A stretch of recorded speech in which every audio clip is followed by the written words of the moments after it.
What's good, YouTube? It's your girl April from Conversation with Soft Rain, and welcome to my YouTube channel. And tonight I have this is my very first. No, it's not gonna be my first live show. This is gonna be the first episode to Throne Thursdays, and I want to welcome everybody in. I know we don't have anybody in the chat yet. Big Sco was in here earlier. He was in here super early, and I really appreciate that. Hopefully, he'll come on back. But if it's your first time here, make sure you hit like, make sure you subscribe, make sure you share it. And I'm gonna go ahead and get everything started. So I have a special guest, and I'm gonna go ahead and bring her up here. And her name is Trigger. And if you want to, hey, how you doing tonight? Hey, hello Oh, everyone. My name is Brittany, aka The Trigger, and I am super excited to be on tonight for Throne Thursday. This is an awesome experience. I'm honored. Thank you for having me on. oh, definitely, definitely. And yeah, thank you. All right, so we're gonna go ahead and get this thing started. Welcome back, Sco. I'm glad you're in the building. Welcome back. Welcome back. Make sure you share this, Sco, and let everybody know that we are live. We had some technical difficulties earlier, but we're gonna go ahead and get this thing running. We're gonna start off with our icebreaker, and we know that Trump gave his address yesterday, and he also announced that the military will be given. Um, a check for 1776. But I think there's some stipulations around it if I did my research correctly. So let's see what he says. We're gonna go ahead and play this. Along with the just passed one big beautiful Let's turn this bill. up. Tonight, I am also. Oh, so you're not gonna talk to us, Mr. President? There we go. 450,000. Think of this: 1,450,000 military service members will receive a special we call warrior dividend. Before founding in 1776, we are sending every soldier $1,776. Think of that. And the checks are already on the way. Nobody understood that one until about 30 minutes ago. We made a lot more money than anybody thought because of tariffs, and the bill helped us along. Nobody deserves it more than our military. And I say congratulations to everybody. And by the way, we now have record enlistment in our military. And last year, we had among the worst recruitment numbers in our military's history. What a difference a year makes. I'm gonna play it one more time. One more time. We're gonna replay it.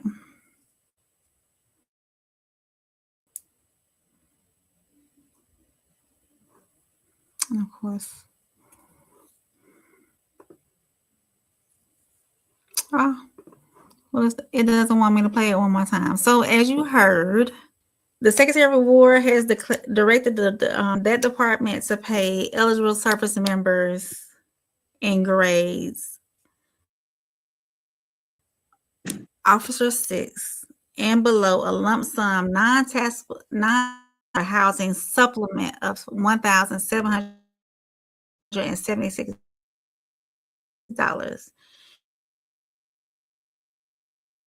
Yeah, that's And it's supposed to be.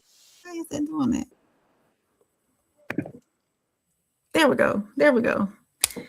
yeah, And okay. so there was some background on it, and I got my information right here. But some background on it is Congress approved a $2.9 billion to Department of War, a supplement of the basic housing allowance entitlement. So approximately like 1.28 million active component military members and 174 reservists will receive this supplement. But it all boils down to who can get it. Not every service member is going to qualify for it. And that's where I had an Always a issue but. because Yeah, it's always a but, right.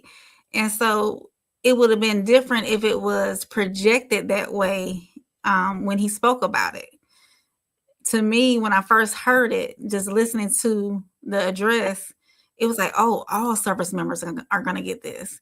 But no, they're not. It's stipulations and it's a but. So is it really fair of him saying that all of the service members are going to get it? Well, how do you feel about that? I just feel like he is a very good at manipulating. He's a manipulator. And he would do certain things to look a certain way. Like he has to make it look like he's doing positive things, even though he doesn't fully understand everything he puts out there, in my opinion, and how it works. As far as the tariffs, all financial experts who looked at everything you're saying, they're not really generating as much money, as soon as he thinks it's going to happen, as much as he's trying to say it is. So I think he made this move to, try to look like he is doing what he is saying. But we know it. To me, I just think it's not honest. It's not genuine, especially when you just said like there's so many stipulations that you have to meet to get it. So it's not going to be the number he said, like the number he listed of active members. He listed millions of people. It's not going to be that many because probably already 50% are cut off based on the stipulations you have to meet to even qualify for it. I'm not gonna really believe it until I see some service members saying they get seeing it in they check or however it's supposed to come. And then there's other stipulations where you might only be able to use it for a certain thing. So is it really a bonus or whatever he said it was gonna be? It's just the way he manipulates things and says things, even though to me, he is just a very dishonest president, among other things. I'm not a big fan of Trump, but no offense to anyone who is. But that's just my thoughts on it. So, what do you think? Well, I mean, the delivery. It would have been different if he would have said some service members would be receiving, but the way I took it was that all service members will be receiving. It's always the delivery. It's always the message being projected. I would have been better with it, or I would have felt better about it if it was honestly spoken first and foremost. Genuinely, that's too much like right for him. I get that he's excited, and he wants to share that he's going to help the military. And of course, they absolutely deserve it. When they were furloughed because of the government shutdown, they wasn't receiving any pay, along with all the federal workers. So absolutely they deserve, some compensation other than, because you don't know what kind of debt these people got in, So I just wanted to bring that out because some people, they watch the addresses, they watch what's being said, but what are the buts behind it? What those qualifications, just like whenever we had the stimulus checks for the COVID, there was qualification, there was stipulations behind those, especially if you were married or single and you had dependents, you got all different, different money. So all Americans are getting a stimulus check, yes, but where's the but? What's after the but? What's after the comma? So I just wanted a little bit because it when I was listening, it came to my attention. It's like a light bulb went off. Like, are you sure everybody's getting that 1776? That's a service member, So, but we can move on to our topic tonight. We're going to talk about Tammy and Waka's divorce and what kind of revelation Tammy had. And, sometimes I think everybody, or in relationships, we talk about leaving or staying, and I know tolerance is a big thing in relationships as well. But with that being said, when we get to losing respect for someone and not being able to, and then start increasing resentment. I don't think it's. Mhm. I think it's easier to leave once that respect starts to lessen and resentment starts to set in. So we're gonna see what Tammy says on it, okay? And then we're gonna let's see. Let's pull up. Let me play this. For you, just like the cheat was the final straw for you. Just like the cheating thing, was that just no, it actually wasn't. I like that was like it got to a point where that stopped. okay? It got to a point where he grew up and that wasn't the issue anymore. It was other little issues that we had within our marriage. Little inconsistencies that I would complain about over the years. But I think the marriage was so strained from past stuff. Like you have to heal. I wasn't healed. I was like, I found myself being like, ugh, don't touch me. Like, leave me alone, because I lost the respect. Like, once you go through so much stuff, like the more and more you go, it's like a scar each time and you become a different person. Yeah. And I didn't realize I was that person. And then, like now when I look back sometimes at certain things, I'm like, damn, I was a mean. But he was like, a part of him was giving like, damn, I deserve that. I done did so much shit. I see why she talked to me like that. I see why she, you get what I'm saying? And he didn't deserve that either. And because at the same time, I chose to stay. So I chose to stay, and the outcome of me staying changed me. So now when he's changed for the better, I'm a bitch. It's not fair. Yeah. You get what I'm saying? Like, and regardless, like people are like, well, it's his fault. He the reason why you was like that. Yeah, you can say that, but I also stayed. You know what I'm saying? So I have to take accountability too. I'm not making excuses for him, but like we were together in our 20s. We was together for 10 years. Like we grew a lot and learned a lot. And he grew, like I always say, like whoever he gets with the next, she's going to have a good man. Like I put in the footwork, damn it. But no, he's a great man. He's a great father. He's a great man. We just, our course had ran, like God it was, we met each other for a reason and a season, and, we will always be family. But, that's just what that is, So, Miss Trigger, what's your take on it?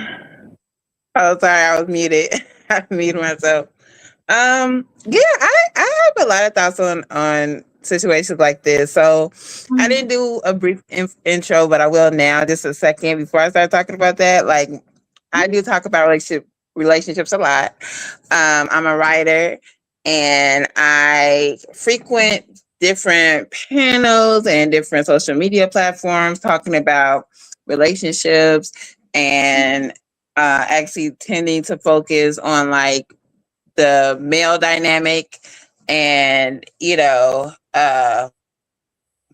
just kind of my overall frustrations with a lot of the dating expectations and even expectations within marriage. I really do have a lot to say about that. So much so that I'm actually also, like I said, I'm a writer. I'm writing a book. A book is called How to Be a Man. It's not trying to be like dismissive or offensive to men. It's actually like a guide for men. And I actually am taking from other men authors and other women authors who have really great commentary on manhood.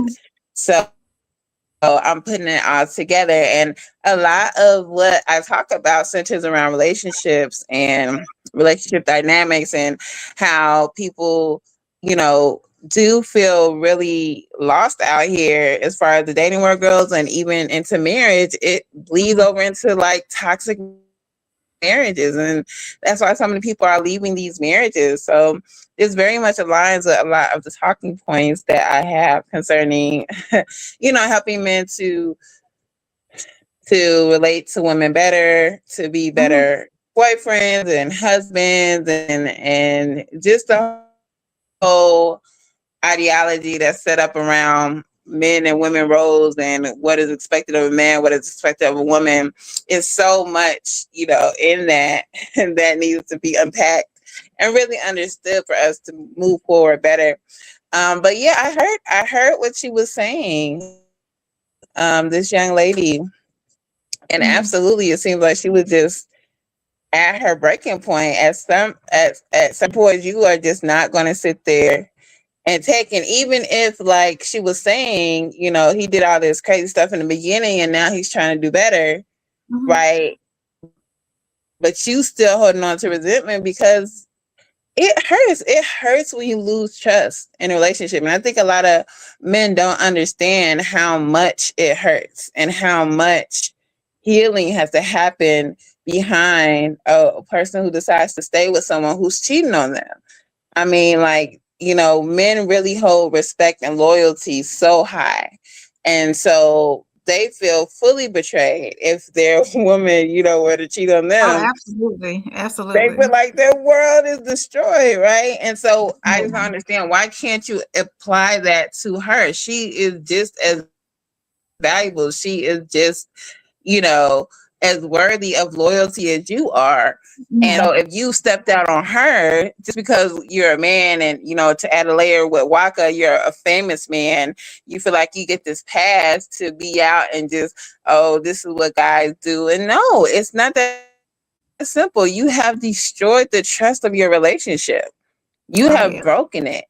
And even though, she might, be in love with you enough to stay and try to forgive, there's a healing process that has to happen that is often overlooked, right? If a woman decides to Right. stay, a lot of men will overlook. They'll be like, okay, yeah, of course, you're going to forgive me because I was just doing what a man do, and I really love you. I don't care about these HOEs or whatever the the apology includes. It's usually something dismissive like that, like, I don't care about them. I hold you above these other women, and it's just what men do. But I'm gonna do my best to stop. Like, all of that is usually given when a woman decides to stay, and that is not really giving her time to heal, or you taking full accountability for what you have done. You have destroyed the trust in this relationship. That is a Right. huge deal. And so even if a woman forgives you and decides to stay, a lot of men overlook the fact that what accountability for that type of action really looks like.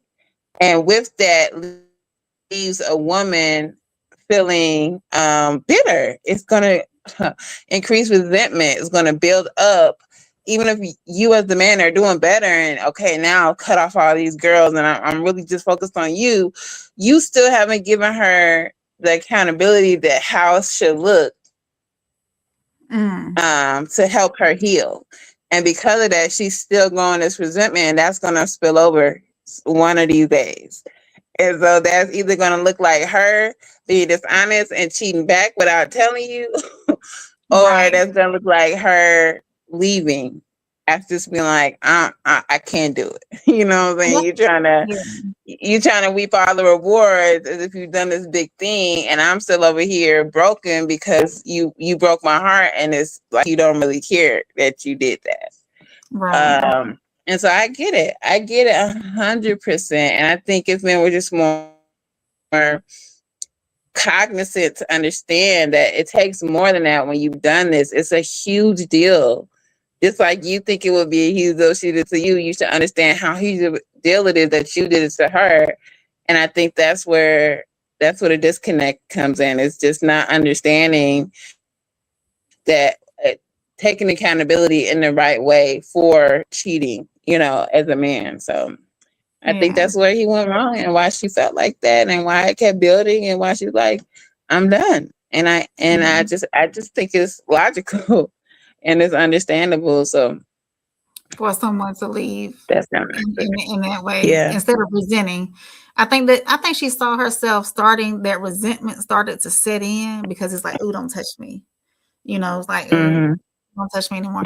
So when she started feeling that way, she would rather walk away than go cheat, or stay somewhere unhappy. So if she didn't have that Yeah. resentment in her or start to feel that respect being lost, I think they would still be together somehow. But like she said, Yeah. too, they grew, they started in their early 20s. They were together for 10 years. And some people, honestly, they just grow apart.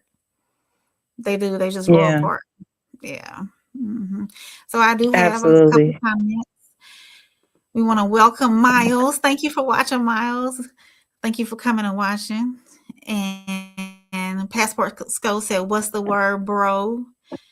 And he also said Waka was cheating on her before they got married. So she knew this information when they got married and still chose to say I do, but she didn't make better decisions as a woman.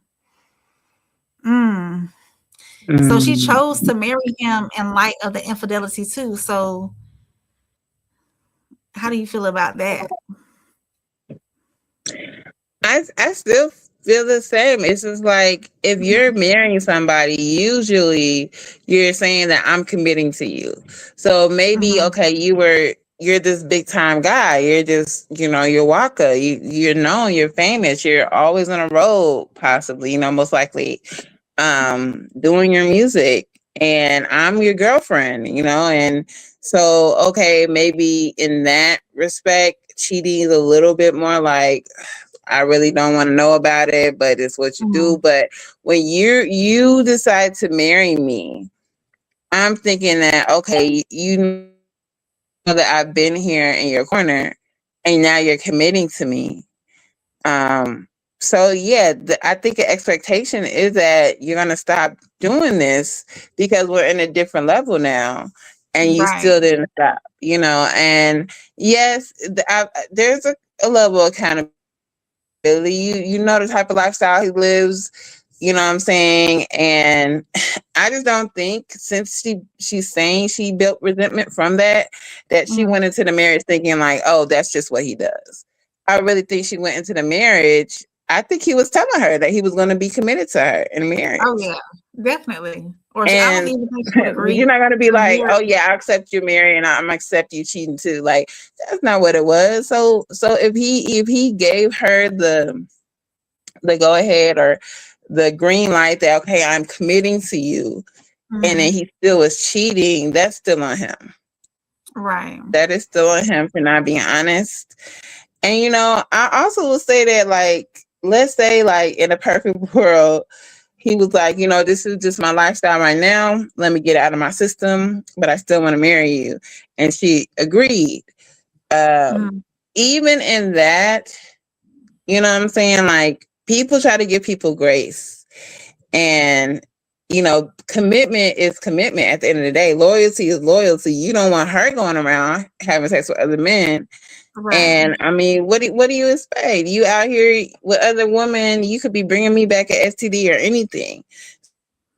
So of course I don't want you to touch me, right? You're supposed to Right. be loyal and you're, decidedly not. That's Yeah. just whether I agree to or not, that's gonna get to you at the wild anyway. You know what I'm saying? So I still think it's valid for her to just be over it and trying to Mhm. leave because it's still a huge issue whether you know about it or not. And that's something that I just think a lot of men don't comprehend. So, but yeah. So going back, let's go back to when marriages lasted. When Hmm. when when grandmama and big mama and Gigi ma, whoever, didn't leave after all the infidelities. They tolerated the infidelities. They knew what was going on.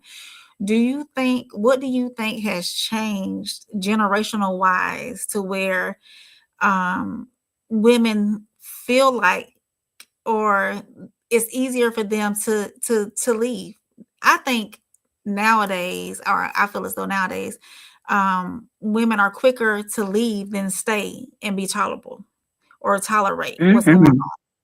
So what do you think generational wise changed it? Because I feel, well, I'll tell you this: social media, societal expectations have showed us, have encouraged women to leave. Girl, he ain't doing what he's supposed to do. Get on out of there. You don't have to stay. But Hmm. back when Big Mama, Madeir, and all of them were coming up and being married, and these marriages that have lasted 40, 50 years, they didn't have the social media and society telling them what to do with their marriage. So do you feel the same about that? Hmm. That that's the reason why marriages aren't lasting as long and women are quick to leave now too? Well, that's kind of what I want to talk about in my book too. Is Mhm. like, I think that has always kind of been a toxic premise of the Mhm. whole kind of dependency, like as if women for a very long time, we had to have a man or whatever to do anything in society. uh, a lot of the times, like to buy property, to do certain things, we could not do a lot of Right. things without man. And Yeah. so it was always built on this toxic premise as if women don't have agency or, autonomy. And Mhm. so then a lot of women stayed in these marriages because of necessity, dependency. Like, I gotta Mhm. stay with you. I can't take care of these kids or these bills, and I don't want to, alone. So if you gotta go get your thing out or whatever, just come back and do, your job.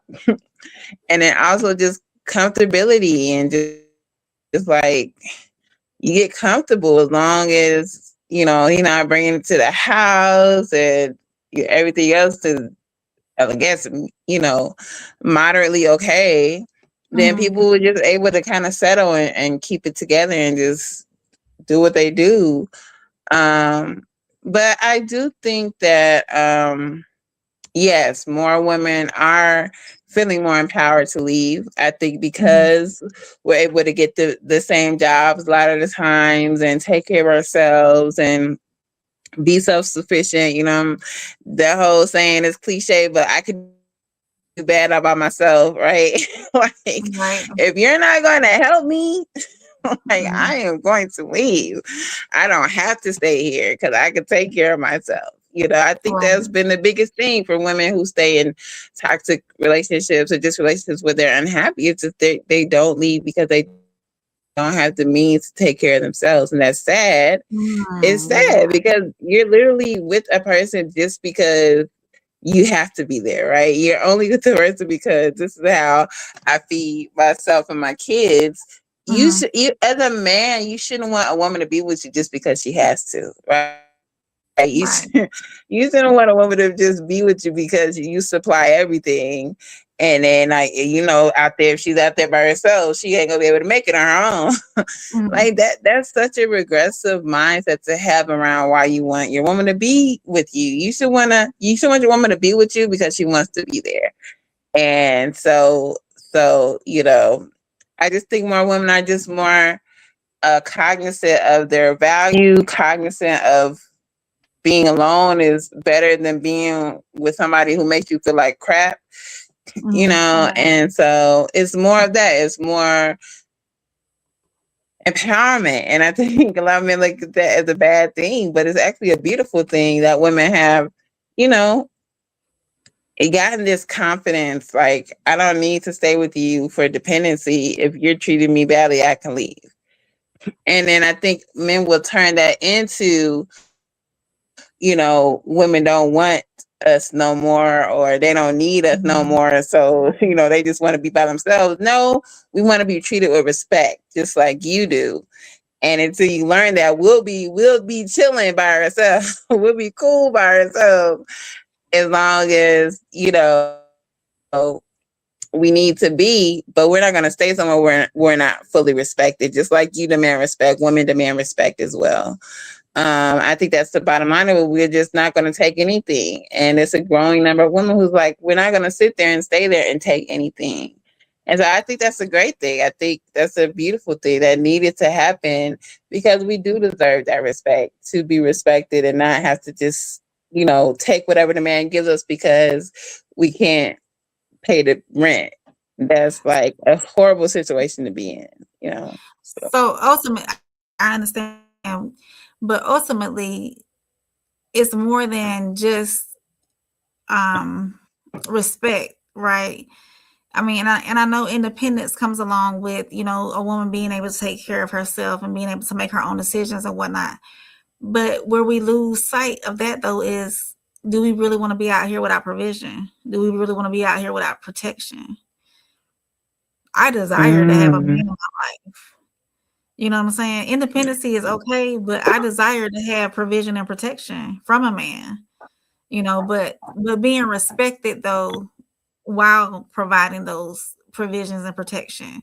So it's tough on women wanting to leave because of infidelity, but then they lose out on the provision and the protection. Mm. So we'll get some of these comments, and that's a perfect segue into this next topic too. So Miles Batchelor, he said cheating is the action, but something led to that point. It's not just something men do. And School said if he was like that before they got married, she should have known he was going to be like that when they got married, because that's what the saying, once a cheater is always a cheater. Do you believe that? Once a cheater is always a cheater? Because she said, I think she said in that interview, if I'm not mistaken, I only pulled a piece of it out, that the infidelity has stopped. Yeah. She said But the next woman that's going to get him is going to get a better man. So she right, acknowledged that he was doing better. right. And that he probably was stepping up to the plate and not stepping out. I believe that wholeheartedly. But sometimes when you're, like I said, when your heart is broken and your trust is destroyed, and you're in a place where, you didn't heal, somebody else doing better is not enough to fully heal that, to make you get out of that type of mindset concerning that person.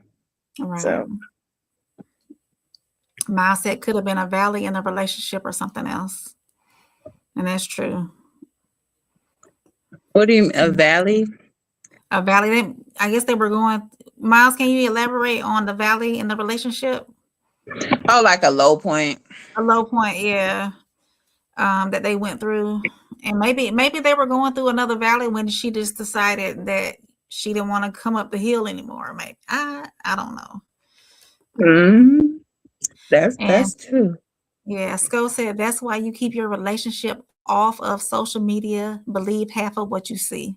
That's when we were talking about. I always say societal expectations and social media has changed the way relationships are portrayed and believed and all that good stuff. So it's social media has changed a woman's desire, what she wants from a man as well.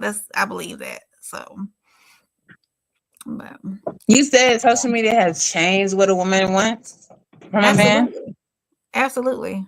I think it influences what they want from a man, because they see other women that post on social media, oh, my man did this, my man does that. So their desires, even though they may have had a certain type of man or a certain want and a need from a man, if that woman is boasting her joy from my man doing this, and this for me, then that woman's gonna think, well, if her man's doing this for her and she's joyous about it, then that's maybe that might be what I want.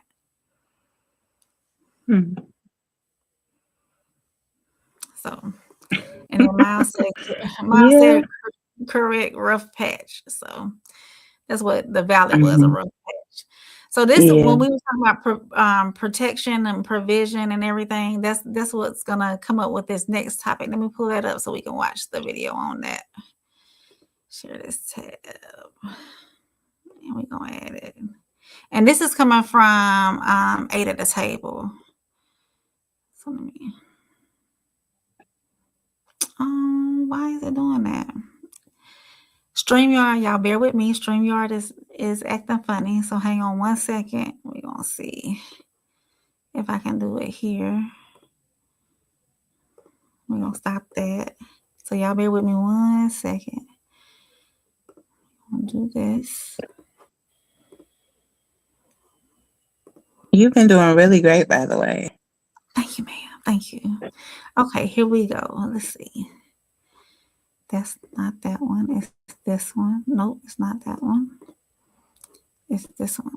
All right, here we go. Because I'm telling you that's how I am as a woman. So if I'm with a man, like, I'd rather be at home with the care of the home. Can you give me another example? Okay. Can you give me another example of tradition that is not based around But finance. that's tradition. The woman role and the man role. The man is the provider. The woman is the But it's not always the one that cares for the home. But it's not always based around finance. There's some traditional things. I'm taking care of the children. I'm taking care of the house. That has nothing to do with finance. So you don't believe that in today's world that you can maintain doing both? I think that's unfair to the woman You're already doing it. Correct. But if I have a man in my life, So that absolves you of everything. and that is why women are single, because it's like they rather do it by themselves, just like a man rather do it by himself. The message that you're putting out there is that this is tradition. This is how it should go. And no, how it should go is me and you come together as two independent people, Correct. and we figure out how to make this house work. Yeah. Because there's a lot of people who would say, hey, you know what? You want to be a Fortune 500. That is still more tradition. Like that is a more traditional. If you go back, that's how it was. Women didn't have rights. Women couldn't work. Women couldn't do But shit. you got them today. Stay home. No, but That's what I mean when I say tradition, guys. Like I mean, like I'm talking about old age. I would have been better off in the old days, guys. Like for real. Like I would have been better off in the old days because I would have been a great mom at home, cooking, cleaning, sucking, and that's it. I would have been good. Like I would have been good for real. Threw me off. Like, I'm being honest. Like I'm not for this time. Like Where's my camera again? Where's this one? This one. Fellas, like the fellas need to hear this. Fellas, I want you to know, and this is me. I'm your brother. I'm your brother. I want you to know. There are women out there that want to build with you, not build with tradition. I'm not speaking against her because what is good for her, what's good for you works for you. I want you to know that. I'm telling you, my brothers, who are now growing in this era where that is becoming a thing. And it sounds, what she's saying is, I don't think she's saying that she would not fall in love with the person, but the message should come across as that. I want you to know that there are women out there that will not put that standard on you and will actually take the time to get to know you and grow with you. And that has been my issue in trying to date. And having to decipher between the women who want that, who also want to take the time to get to know me before they even decide if they want to actually be with me.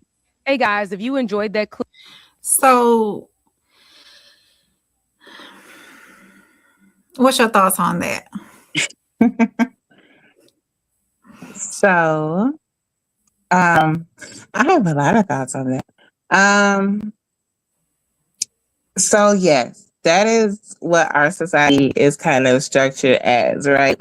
A man is a provider, the woman takes care of the house. And so because society has sold that version of what I guess a good marriage is supposed to look like, that is what many women desire. They are looking for these men who can take care of the entire household financially, so that they don't have to work and contribute financially to the house and can just focus on taking care of him, the house, and the kids that are to come. I may already be there if they have like prior kids. But the thing is, in this economy today, it's just very unrealistic that one income is going to be able to take care of a full household, like full everything. I totally agree with that. It's just unrealistic, that the majority of people, okay, like 80% of people in this country, one income is not going to be able to take care of an entire household. Or like if it's two incomes, it's always better. Like I know one of my friends from work, her daughter is like a surgeon and she married another surgeon. So they have a household. They both bring in like 200,000 K plus. So like who wouldn't want that surplus of money? You know what I'm saying? Right. And like now you got a household running 400 plus K. Like y'all doing good. Like it's always great to have more income. Like if you're trying to just build in this life, it's always great. Even if one income can do it for just taking care of the bills and everything, you always want to increase your income. So if the woman can bring in income too, then you can use her income for something else if the man's income can take care of all the house things, right? For travel or for savings or whatever the case may be. But the whole Definitely. point of, that structure of the husband providing and the woman taking the house is because, a woman is going to go through certain stresses and everything when she's having a baby. And so she shouldn't, have to be, required to work while she's also trying to help grow a life in her body and then produce it. And she shouldn't have to be, required to work in those situations. So, but that's just like a perfect world. That's not going to be the situation for most people. Most people are going to have to work, even when they're pregnant. They're going to have to work. There is time we get off, but it's just how the society is, how the jobs are. It's not, as many 6-figure job opportunities as people like to make it seem. It's not that attainable in a lot of regards. It is possible for a lot of people, but for most people, it's not. So I get the women who are out here. Everybody. I don't think anybody should be discouraged from desiring the best situation. So yeah, I want to meet somebody who's rich enough so I don't have to work and I can just take care of the house. That's okay to want. Okay, but I also don't feel like it's practical, especially with as many women who want to be married. You should definitely be open to just getting to know a person and being okay if both of y'all have to work. But then there's certain dynamics that aren't going to work in that situation. Like, I'm not finna just be taking care of the house and making sure you got dinner every night if I'm working too, right? If we're both working, then dynamics change. How do those gender roles work if both parties are working? Exactly. And so these men, though, especially like on a podcast or whatever we just listen to, they want their woman to come in working, right? They want their woman to add financially, but they also want their woman to clean the whole house, do the laundry, have dinner ready. They want all of that. And that's the part that we're just like, we'd rather be single, or someone would be like, you're expecting me to do all of this, but I'm working too. That's just it just doesn't go together, right? So I see both sides. I think women should be more open to, not looking at just finances and just, it's okay if he's not making 6 figures, girl. If he's a good man, he's a good man. But also, we need to understand that these gender roles are really not a thing. It's what works best at the time, because especially with women getting jobs too, you can meet a woman who is making $200K or $100K or making 6 figures and you're not. So maybe the best option, especially if y'all got little kids, is for the man to be home for a little bit. You know what I'm saying? It's just what works for every couple is going to be different for every couple. It can't be generalized. It just cannot. And so even if she's a stay-at-home mom, the man should still be willing to come home and help with the house duties, come home and help with raising the kids. It shouldn't just all, parenting. If you're going to have both parents are needed, no matter which one is working or no matter which one is stay at home. They both are needed. So I mean, it's a complicated situation, and I get that men are kind of a little apprehensive, especially since all they hear is these women talk about, oh, I need 6 figures, or I need this man to take care of me, or I don't want to work. But it's really about women just looking for the best situation to go into as far as dedicating their life to another person, being kind of protective in that. It's not really an affront to men so much as it is like self-preservation, and not wanting to go into a situation where I'm working, you want me to work too, but you also expect me to be your maid and your mom and your cook. And so it's just like, it's give and take. It's a complicated situation. It's case by case. It's not really a blanket you can put over this as far as expectations and what people should want and what they shouldn't. So can we roll it back to when you said that even if she is a stay-at-home mom, you expect the dad to come home from work to parent the kid too? I mean, I understand parenting, but as far as like getting them ready for bed, making sure they got dinner and whatnot, what kind of in that dynamic where the mother is at home, a stay-at-home mom, the dad is a sole provider, what give me your opinion, because I don't think I totally agree on that. Give me your opinion on his roles as being a parent when he comes home from work. Well, that's what I'm saying. Like, a father has to be present. A father needs to be like, when we're talking about rearing children and we're talking about, single parenthood, especially when a lot of these conversations love to single out single mothers, right? Of course. And the villain a lot of times too, which is so crazy in my opinion, since she's the one who actually decided to stay. But that's not his topic, you know what I'm saying? But when you talk about that, you're like, this child needs a father, right? They need that father figure. What is good? What is what is the father figure going to do if he's at work all the time, coming home just to sleep and then going to work? He's still not present. So that child still doesn't have a father figure if the father is not contributing to taking care of the kids too. You know what I'm saying? He has to spend time with the kids. He has to be there. The kids have to have intimacy with him and love him and love when he gets home, because when he gets home, he makes time for them. That should be part of it. The woman is not the sole person who's raising the kids. It's both of y'all raising the kids, no matter who's working. And so, yes, even if the mom is a stay-at-home mom, you got most of the duties. I do that for the stay-at-home dads too.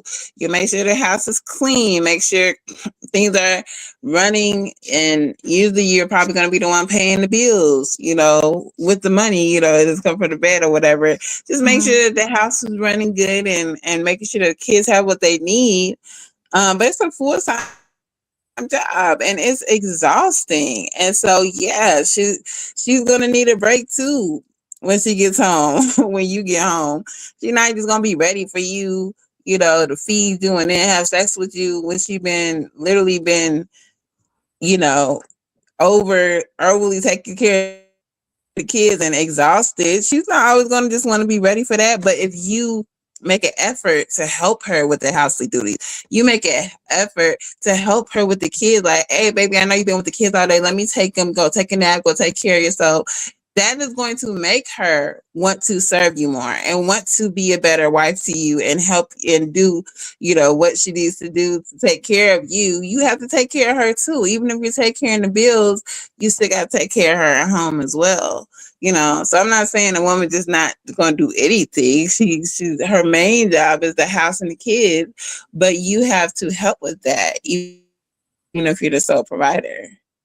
So one thing I've run across on these panels is multiple wives or sister wives or polygyny.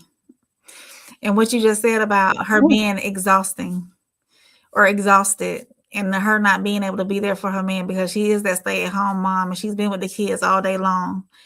How do you feel about polygyny? Are you a positive person for polygyny? I am not. I do not like to share. Okay, I just wanted to check and make sure. So are you? No, I mean, I expect fighting for I it? respect everybody's opinions on it. Like the men, I've mostly run across men. I've never run across any women who were for it. So it would be interesting to hear if you are for it. It would be interesting to hear your side on it, because for the like I said, the last 7-8 months of me being on these panels, gentlemen have been trying to convince me that is the way to go. Brought up poly. Of course they do. Yeah. All these forums about men and women and roles and marriage are the same. These conversations get so consistent across the board because people want the same things, and a lot of people just kind of want to have their cake and eat it too, especially the men. And it's just not that Gucci. as people want it to be. I think multiple wives is a horrible idea. I think these men don't know how to take care of one wife, let alone multiple. You know what I'm saying?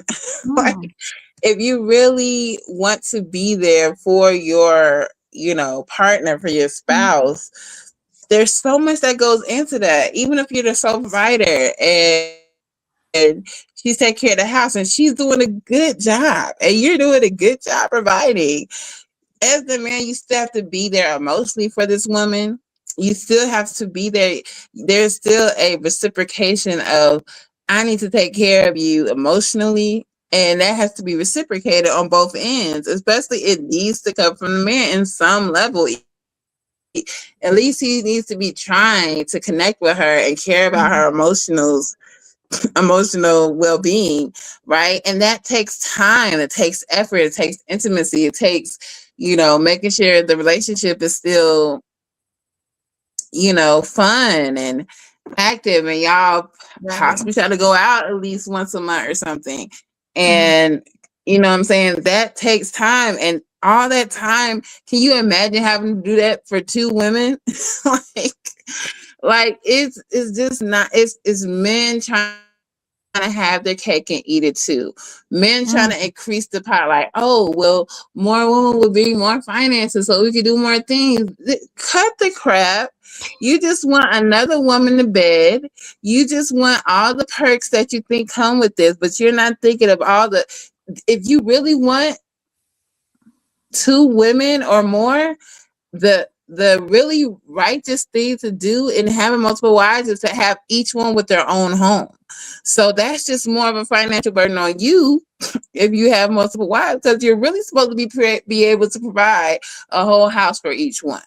That's really how it's supposed to go, So I mean, if you want to look at it like from the biblical standpoint that a lot of people try to bring up. So just think of having to solely provide for multiple households because you want these multiple wives, right? So what usually happens more often than not, right? Everybody's in the same house. That just causes division and strife on so many levels. I can't tell you how many people I've met who grew up in those environments who are like, it was just nothing but drama and and turmoil. Because it's already, if you have a lot of kids, if you have more people in the house, it's going to be turmoil. It's going to be drama. That's just going to increase with more wives. It is. But I've met a lot of guys who even found people to be on board. I say I'm not a hater, right? I just don't think it's going to work long term. I think people are going to fall through the cracks. I think people are going to get hurt. Emotions are going to get hurt. And because they signed up for it, they might just stick with it. But I just do not think polygyny works long term. However, if you like it, I love it. If everybody's honest, if everybody's communicating, and you guys can make it work, and y'all aren't lying to each other, everybody's putting everything on the table, and y'all really are trying to make it work, kudos to you. I wish the best for you. It can work. I think on some level it can work if everybody's being honest, if everybody's understanding the expectations, everybody's putting into the pot and doing their part. I think it actually could be a wonderful setup. But I just know how people work. I know how women work. I know people are going to get jealous and all other stuff is going to come up. It's not going to be as simple as people want it to be. But if those things were not there, if the strife was not there, if people were not going to get jealous and everybody was cool, it could be an amazing setup, honestly. But I just don't think it is practical, and I don't think it works long term. But people can try it, and I know people who are trying it. So, okay, before we move on, before we get into the comments, I might ask you one more thing about polygamy. It's often said that if it was legalized, more women would be for it. What's your opinion on that? I think that's true, because a lot of women do want to be married, and a lot of women are just really on board with, having a man who does present to be a huge provider and like a leader. And so I think a lot of women would jump on board with that lifestyle if it was legalized. I think that is true. I think more women would consider it. Um, I think that is true. But like, so I even have a really personal friend. I knew him in college very well. Mhm. And so he was in a marriage, it didn't work out. And then he got into this relationship with 2 girls. And he was like, "We're really making this way." And I'm like, "That's awesome." So I went to New Orleans. Where did I go? Oh, to Mardi Gras. And I met up with them. And I met him and his 2 girls, the 2 women he was with. And they were They were on awesome. each And we side. had a great time. And I was like, "This might work for you, friend." Because he, like, all through college, he was like this serious monogamous. He never really cheated, but he always had a new girlfriend. He was always like locked in. And so he was a Wow. cool guy, really, really cool guy. But Mhm. so he was really trying polygyny. And I think because like I actually knew these terms really well at one point. Polygamy is when it's like you can have your triads and your quads where people all are, invested in a relationship. It cannot just be one man and a lot of girls, but everybody's in a relationship together. So Right.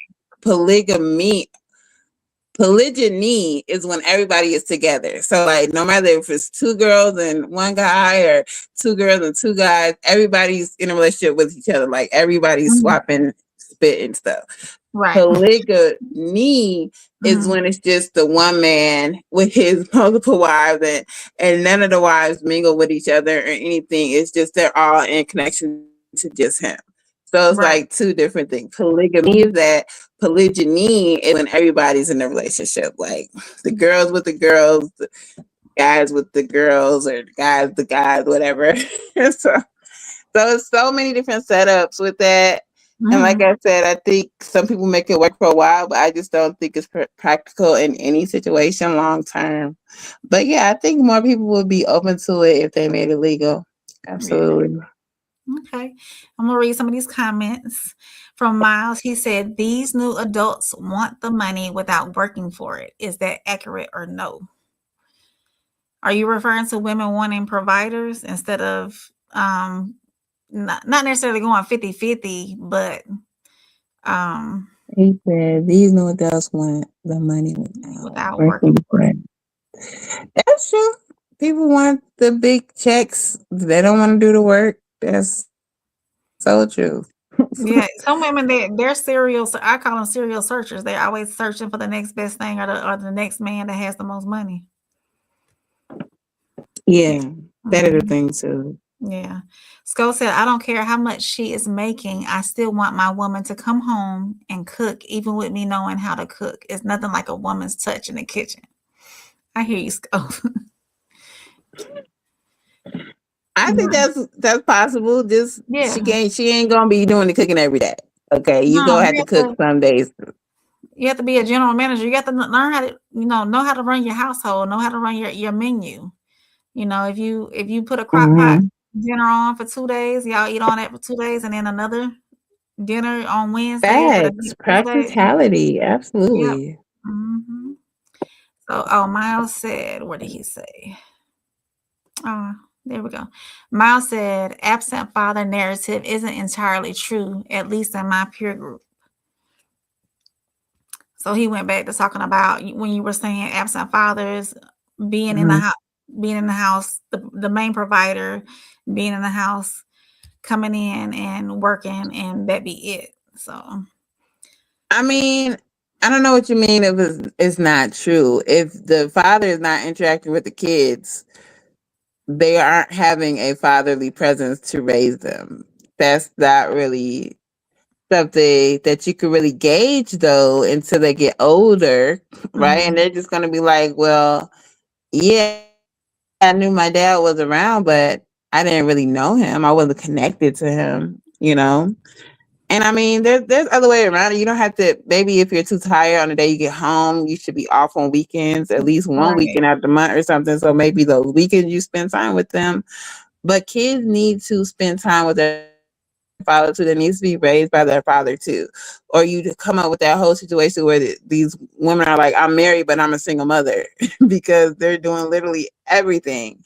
and the guy's barely doing anything. He might be providing all the time, but if you're not in your children's lives, that's going to make a lasting impression, even if you're providing. That's the same thing go for single mothers too, right? A lot of kids who grow up in single mother households do end up feeling neglected because their mom was working all the time. Oh, So they absolutely. didn't get that time with their mother because their mom was working. Absolutely, the mother, from the parents' point of view, you're doing everything for your child. But if they don't have that connection with you, they're not going to feel like they're being taken care of by you. They're not going to feel that intimacy that is needed for, a good person to be, have what they need, basically, to be raised. They need that intimacy with their parent, so. And as a single mother where the father is absent, I make sure I do my due diligence with spending time with my son, getting him out, having him experience different things, going on trips, seeing new places, new experiences, museums, anything that, to intrigue his mind, to let him know that there's places outside of where we are right now. There's a whole world to experience. And then spending that time with him every day, sitting down after work and after school and digesting the day and getting everything organized and together for the next day. So I really think that parents, even if you are a single parent, single mothers, make sure I know it's tough. I'm there. I've been doing this for 10 years. I know it's tough, but you got to make sure outside of work that you're spending time with your children and actually giving them a part of you as a parent, Absolutely. Yeah. So it's tough. It's bringing tears in my eyes a little bit, but yeah. It is tough. Yeah, I know you're doing an amazing job. Oh yeah, I'm trying every day. I try. Sko said, in my classic voice, and where is classic? In my classic voice, she's not there for him, she's there for you. He's talking about having multiple wives. So that woman is not there for the wife, she's not there for him. She's not there for him, she's there to help you in the house. You say you're exhausted, I got you 2 more hands. That's basically what he's saying. Yeah. See, I see your face. And Miles said it's not. Okay. Miles said it's not. Okay, so then you're not having sex with it. See, it's not. Okay, but she's there for me. She's an extra set of hands for you, but I mean, and an extra pussy for you. Sorry, is what I'm Miles, but see, they don't want to talk about that part. They don't want to talk. We don't want to talk about that. Miles said it's not new. It's been around for thousands of years. However, it conflicts with Western culture, laws, and etc. Yeah. So that's Miles. That's why I always ask, or it's always said that if it was legalized, then more women would be okay with it. Because you can tell the ones who want this polygyny thing. Oh yeah. And of course men do say that we're sharing anyway, so legalize it to where we don't have to necessarily share. Well, if men weren't such whoremongers, then we wouldn't be sharing anyway. Ooh. Learn some discipline. How about that? Hello. I agree with that part. Sko said, "Thank you, Miles. Someone understands. I bet y'all understand."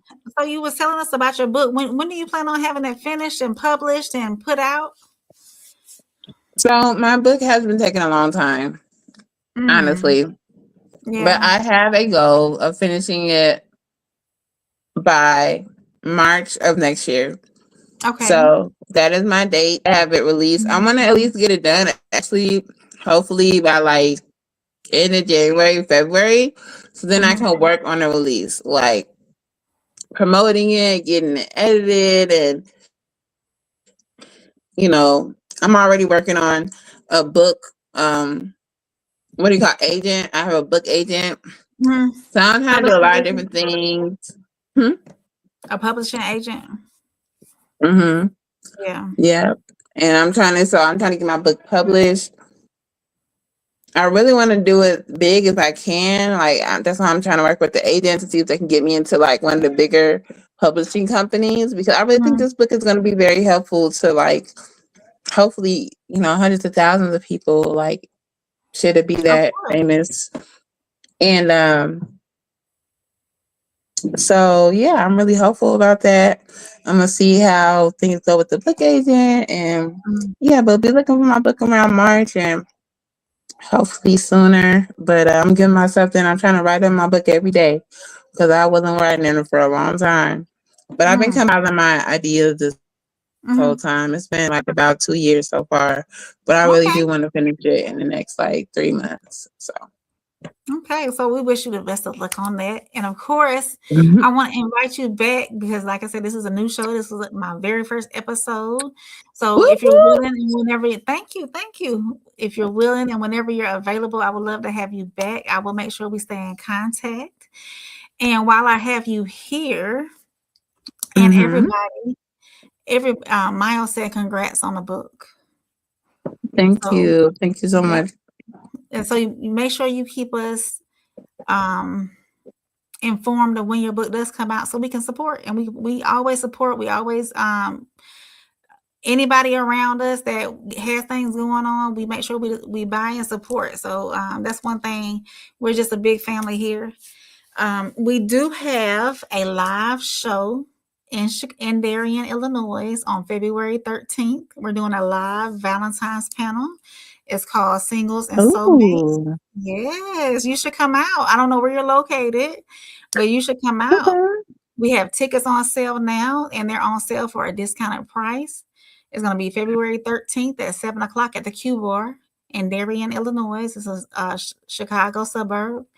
And I'm going to play the promo, and then we'll get up out of here. And I really appreciate your time, and I really appreciate you coming through because thank you for having me. I really had a good time. We had a good conversation. It was really good. Yes, I really appreciate you. Absolutely. So we're going to put this up here and play this promo, and we're going to get on out of here. They don't like it when you got that glow. And one thing they hate worse than you having that glow is when you know you got that glow. They don't like that. They don't like that at all. So give them a reason to keep hating on it. You know what I'm saying? Yeah, oil farming, home up in rank. Step in the room, they paid away. I get treated like a milli tank. Southpaw like I'm really tank. I do things that they really can't. Envious, cause they really ain't. I'ma win any type of way. That's a parlay you could take to the bank. That's a parlay you could take to the bank. Know some people I love, put some smut on my name. I'ma still love them the same. I'ma love them from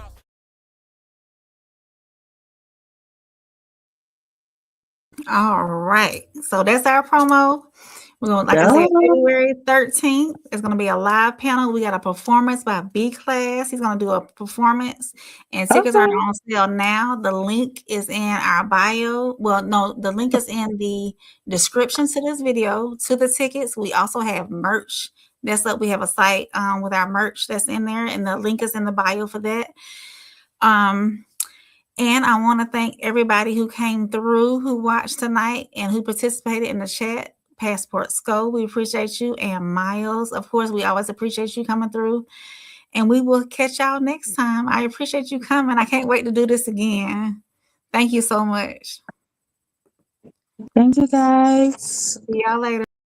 Queens, don't forget to like, leave a comment, hit that subscribe button, and share this with someone who needs it. And remember, her voice, her truth, her throne.